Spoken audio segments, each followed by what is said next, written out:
Rotary Club of Palanpur આયોજિત ઝાંઝર ગરબા મહોત્સવનું આયોજન કરવામાં આવ્યું છે, જેમાં તમામ પ્રકારની તૈયારીઓ પૂરી કરી દેવામાં આવી છે. આનો મુખ્ય હેતુ ગરીબ પરિવારના લાભાર્થે આ આયોજન કરવામાં આવ્યું છે. પાલનપુર અમદાવાદ હાઈવે સધી માતાના મંદિર પાસે પટેલ સમાજની વાડીમાં rotary Club of diamond city દ્વારા છેલ્લા 17 વર્ષથી ઝાંઝર ગરબા મહોત્સવનું આયોજન કરવામાં આવે છે. તે જ રીતે ચાલુ વર્ષે પણ નવરાત્રી ગરબા મહોત્સવનું ભવ્ય આયોજન કરવામાં આવ્યું છે, જેમાં ડિજિટલ પાસની સુવિધા પણ ઉપલબ્ધ કરવામાં આવી છે.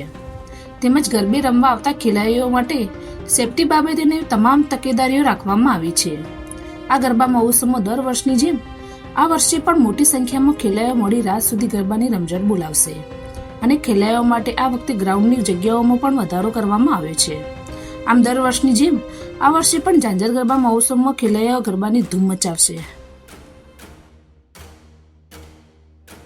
Rotary Club of Palanpur Diamond City આયોજિત નવરાત્રિ મહોત્સવ ઝાંઝર 2025 આ વખતે બી 17 વર્ષ પૂરા કર્યા અને નવું આયોજન કરવા જઈ રહ્યા છીએ. સધી માતાના મંદિર પાસે પટેલ સમાજની વાડી છે, ત્યાં બી આ વખતે થોડુંક અમે ગ્રાઉન્ડ વધાર્યું છે. 60,000 ફૂટ લોન એરિયામાં એટલે ડસ્ટ ફ્રી અમે કર્યું છે, તેથી નાચવામાં બધા ખેલૈયાઓને મજા આવે.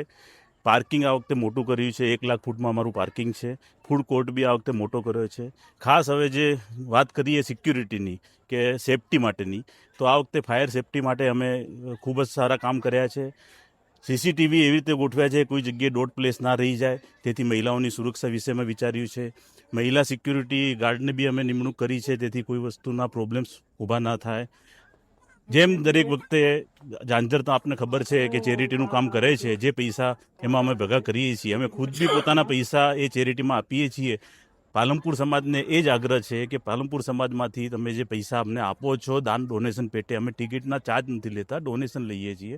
એ ડોનેશન પેટે તમે જે ચાર્જ આપો છો એ જ પાલનપુર સમાજને અમે પાછું આપીએ છીએ બીજા હાથે ગરીબ માણસોને. તો દરેક વ્યક્તિને, દરેક ખેલૈયાને મારી વિનંતી છે કે આમાં સહભાગી થાઓ, ધર્મના કામમાં સહભાગી થાઓ. Thank you. હા, બીજું જે રીતે આપણે જાણીએ છીએ કે ગવર્મેન્ટ ડિજિટલ ઉપર ખૂબ જ ભાર આપી રહી છે, એ પ્રમાણે અમે આ વખતે અમારું ટાર્ગેટ 70% થી 80% ડિજિટલ પાસમાં જ જવાનું છે.